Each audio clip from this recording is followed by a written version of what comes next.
Drops straight back, throws a crossing route. The kiss is caught. Diggs! Sideline! Touchdown! Unbelievable!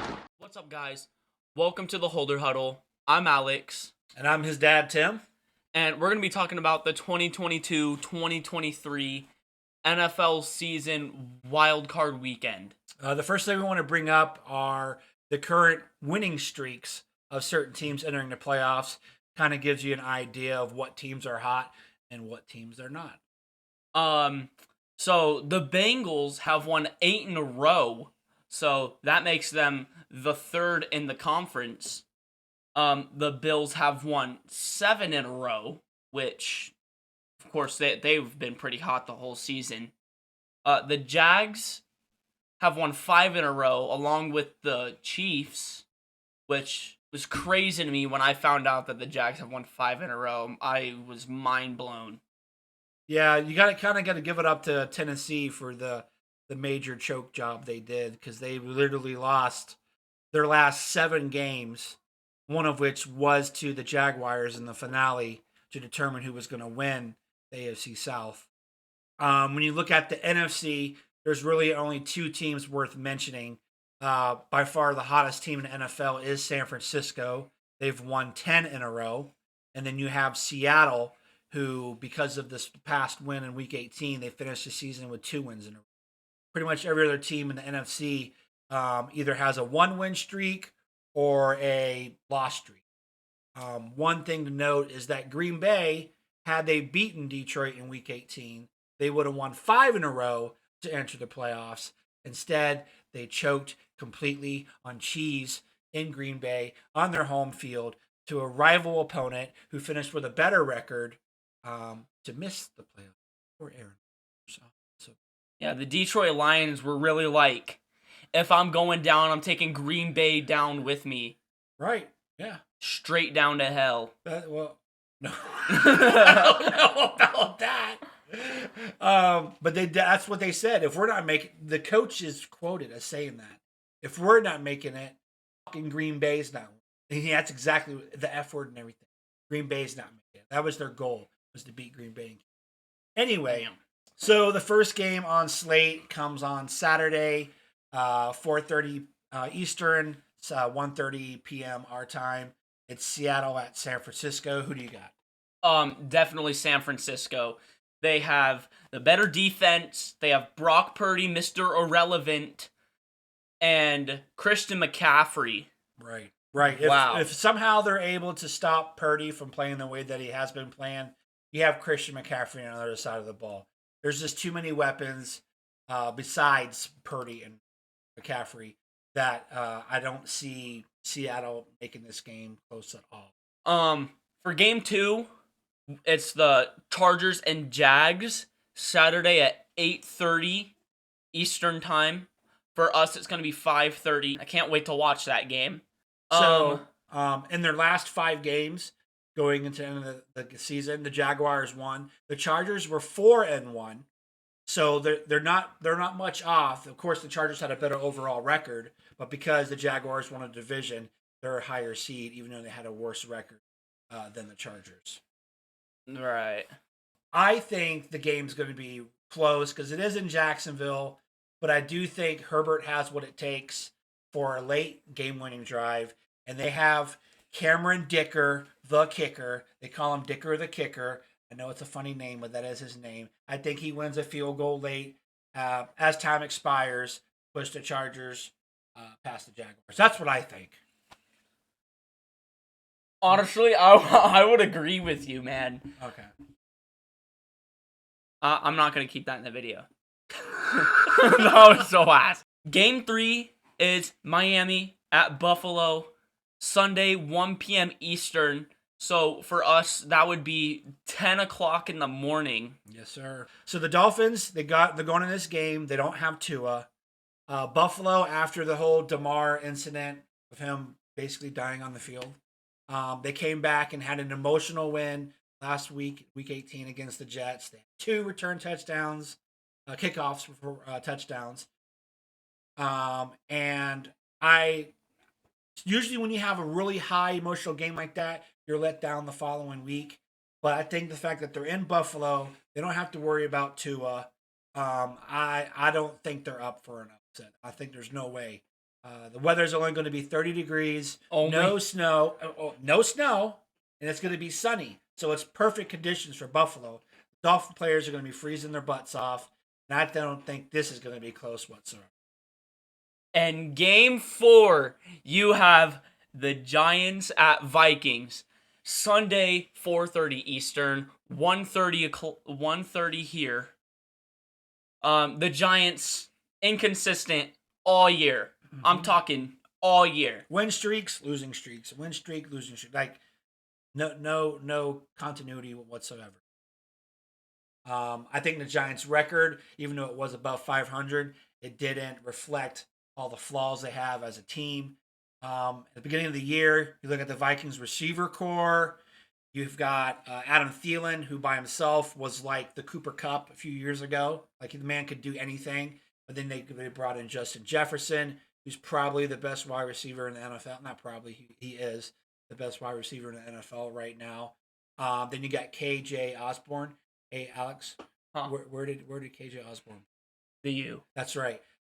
Something we didn't mention in the beginning of this video is we both like the same college football team, which is the University of Miami Hurricanes. Usually it's a big U. Right now they're playing like a really, really small U. Like they were like under 500, didn't even make a damn bowl game this year. But that's besides the point. If Kirk Cousins having a bad day, who do you have at running back? Cook. Yeah, Cook. I mean, the dude's he's a dual threat guy himself. He's almost like Christian McCaffrey. But I'm a little biased. He's not a Christian McCaffrey. I think Christian McCaffrey is slightly better than Dalvin Cook. But that's a debate for a different time and place. But you're at home. You're in the theater. You have your skull people in the crowd for home field. And I think it'll be close. But just like the Vikings have been doing all year, I think they're going to pull it out late and bring home. To be honest, I mean, okay. I like the Vikings. I love the Vikings. I have a Vikings blanket up in the back. I have my Vikings beanie on, but I think the Giants are going to pull an upset on us. At least 35-28. Maybe we have a lower score. So you're saying right now that you think the Vikings are going to Yes. Wow. Okay. All right. Okay. So for Game 5, you have the Ravens at the Cincinnati Bengals. Sunday, 8:15 p.m. Eastern Time. 5:15 p.m. for us. I cannot wait to see that game. This game is going to be incredible, I feel like. I don't see how it's gonna be incredible for one team. Okay. The Bengals. The Ravens will not have Lamar Jackson, hence why they ended the season on the 2-game losing streak. They're going to be starting some guy named Tyler Huntley. Woo! Woo! They held him out of Week 18 because I think they knew Lamar wasn't going to be ready, and he was having, I think, wrist issues and one other thing. So like, we're going to rest you. They started some guy that didn't do good, hence why they lost to the Bengals in Week 18. I think it's going to happen again this game. Because the Bengals have Daddy Joe, as you like to call him. Yes. The home crowd, which Cincinnati is awfully loud. They have that hot 8-game winning streak, and I don't think it'll be close at all. You think it's going to be incredible? I think it's just going to be one-sided annihilation. I think I'll be surprised if Cincinnati doesn't double the Ravens' score. Game 6, you have Dallas at Tampa Bay, the Cowgirls and the Succaneers on Monday, 8:15 p.m. Eastern, 5:15 p.m. here. And what are your thoughts? I'm gonna try to keep the bias out of this because I'm a Panthers fan. So obviously I hate the Succaneers. We play them twice a year. We did okay the first game because we won. The second game, I had high expectations. We decided not to provide safety help. Three separate times. You guys did start out 14-0, right? Yeah. And then we said, let's not guard Mike Evans no more. Let's just have a corner get burnt by him 3 times. Anyway, forget that. I don't want to talk about that. One thing to bring up is that Dak has thrown an interception in 7 straight games. When it comes to the playoffs, you don't want to have turnovers. especially if you have this guy named Tom Brady on the other side, who is the GOAT. I don't care what anybody says. He's got 6 Super Bowl titles. That's 5 rings on this hand, 1 ring on this hand. There's not many quarterbacks in the NFL that can perform the way he can come playoff time. I mean, and he's old. Yes, he is old, but I mean, Older than you. He could still do it. He is older than me. You're right. Wow, Actually, that's crazy. Actually, I don't know if he is. Oh, no, he is. How old is he? He's 40. Well, he's 45, ain't he? He's like 45, 46-ish. Yeah, I think he's 45. Yeah. Anyway, so Oh, that's Tampa won the South with a losing record, 8-9. They finished the season losing, getting curb stomped by Atlanta. They took out their starters in the second half because they already knew it was a lost cause. Plus, they knew they were going to the playoffs. Dallas finished 12-5. So by far, Dallas is the better team record-wise. Tampa's defense is sus this year. Unlike a couple years back when they made that Super Bowl run, their defense was playing great, making turnovers, making Patrick Mahomes run all over the field in the Super Bowl. Oh, yeah, I forgot about that. But their defense is totally, what do you call it? Sus, right? Totally sus this year. I think Dallas has this. Oh, yeah, Dallas was way more consistent throughout the year. They had Dak, Zeke, Lamb, their defense, who was led by Micah Parsons. Yes, sir.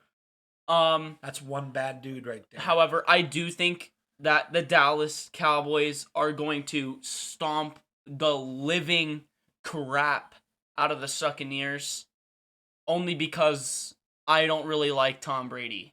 Well, I think the complete opposite. I do think Dallas will win, but I think in true Dallas fashion, when it comes to the playoffs, they're going to struggle to get like their first playoff win.